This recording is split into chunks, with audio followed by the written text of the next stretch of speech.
السلام عليكم ورحمة الله وبركاته. اللهم صل وسلم على سيدنا محمد. ان شاء الله هعمل معاكم الشكلمة النهاردة. الاول هنجيب المقادير بتاعتنا، هنجيب نص كيلو جوز هند، كل واحد ومقدرته بقى والكمية اللي هو عاوزها. انا جبت كمية كوبايتين ونص جوز هند، وهحط عليهم 7 معالق دقيق سميد زي ما انتم شايفين. هنحط الاول هنجيب البوله بتاعتنا. انا حطيت كوبايتين ونص جوز هند، وهحط عليهم 7 معالق دقيق السميد اللي هو السيمولينا. هحط 7 معالق، وهحط 7 معالق سكر، وهحط برضو عليهم معلقتين عسل كلوكوز ومعلقتين سمنه، وهحط كمان ربع معلقه فانيليا. اللي عايز يحط ميه ورد يحط، كل واحد وحسب الريحه اللي بيحبها بقى في الطعم. ماشي كده. انا حطيت جوز الهند الاول كوبايتين ونص، حطيت عليهم 7 معالق دقيق سميد، ودلوقتي بحط معاكم اهو 7 معالق سكر، وهحط 7 معالق لبن بودره زي ما انتم شايفين كده. يبقى حطيت معاكم جوز الهند، وحطيت السكر، وحطيت دقيق السميد اللي هو السيمولينا، واللبن البودر، وهحط كمان معلقتين سمنه وربع معلقه فانيليا، وهقلب المكونات الجافه كلها مع بعض. ماشي. وبعد كده هحط معلقتين السمنه واقلبهم مع بعض، ومعلقتين عسل الجلوكوز. وبعد كده هجيب كوبايه ميه دافيه. هياخد معايا الكميه دي، هتاخد معايا كوبايه ميه دافيه. هحط شويه بشويه لغايه ما تتعجن معايا وتلم. دي ربع معلقه فانيليا انا حطيتها، دي اللي انتوا شايفينه ده ربع معلقه فانيليا. يبقى انا حطيت جوز الهند، وحطيت السكر 7 معالق سكر، 7 معالق دقيق سميد، 7 معالق لبن بودره، وربع معلقه فانيليا. ولسه هحط معاكم السمنه.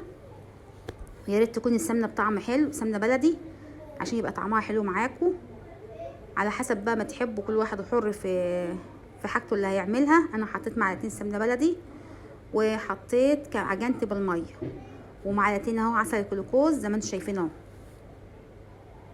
عسل الجلوكوز بيعمل لها تماسك وقوام شويه بعد ما تستوي، انما لو ما حطيتيش عسل الجلوكوز بتحسيها ان هي سايبه كده وهايشه على الفاضي. عسل الجلوكوز بيعمل لها قوام وتماسك. انا حطيت معلقتين اهمن، وهجيب كوبايه ميه دافيه وهقلب بقى، عشان الميه الدافيه لازم تسيح معاكي عسل الجلوكوز زي ما انتم شايفين ان هو متماسك. الميه الدافيه هي اللي هتخليه يسيل معاكي. ماشي اهو. يعني جبت ميه دافيه جنبي، هحط شويه بشويه لغايه ما العجينه تلم معايا خالص. شويه بشويه تحطي. هي خدت معايا المقدار ده كوبايه ميه دافيه، مش ميه سخنه قوي، لا ميه دافيه. ميه دافيه دوبك بس تدوب معاكي عسل الجلوكوز، وتعجن معاكي الكميه اللي انت عملتيها لغايه ما تتلم معاك زي ما انتم شايفين كده. وادي معلقتين السمنه كمان اهمن، كنت نسيت احطهم بس حطيتهم قدامكم اهو.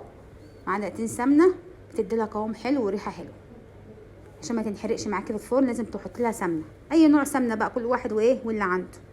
واعجن فيها لغايه ما تلم خالص، تبقى عجينتها طريه ما تبقاش ناشفه.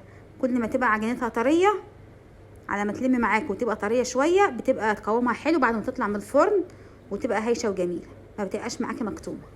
ماشي زي ما انتم شايفين اهو. يبقى الكميه دي خدت معايا كوبايه ميه دافيه. انا كنت بلم عسل الجلوكوز كده من جنب البوله، لانه كان ماسك على البوله من فوق من الاطراف. ودي سنه ملح، كنت نسيت برضه احط الملح، حطيت معاكم سنه ملح اهي. الملح بيظهر طعم السكر في الحاجه. ماشي. ادام اتلمت معاك وعملت كوره كده، بقت العجينه تمام معاكي. واجيب الصينيه بتاعتي ادهنها حته سمنه، او عايزه تحطي دهنه زيت حطي، بس السمنه افضل يعني. واروح مكوراها كور صغيره، الاحسن ان هي تبقى صغيره وسط كده. وعندك مكسرات بقى زي ما انت عايزه تحطي مكسرات، تحطي فستق، تحطي لوز، تحطي كرز، تحطي بندق، زي ما انت عايزه بقى تحطي فيه. بعد ما تكوريها وتحطها في الصينيه، بعد ما تخلصي تروحي حاطه كل واحده على على الكره الصغيره بتاعتك زي ما انتم شايفين كده. انا كورتها معاكم خالص، بتتلم بسهوله على كف ايدك، وتروحي برمها كده بايدك التانية، هتروح ملفوفه معاكي زي ما انتم شايفين اهو. سهله وحاجه خفيفه، وكل مكوناتها في البيت طبعا، مش هتجيبي حاجه من بره، وحاجه على قد الايد، وحلوه خفيفه كده. انا كورت معاكم الكميه اهو. وبعد ما خلصت الكميه معاكم، حطيت الصينيه قدامكم اهي، وهحط المكسرات. انا كنت حاطه لوز،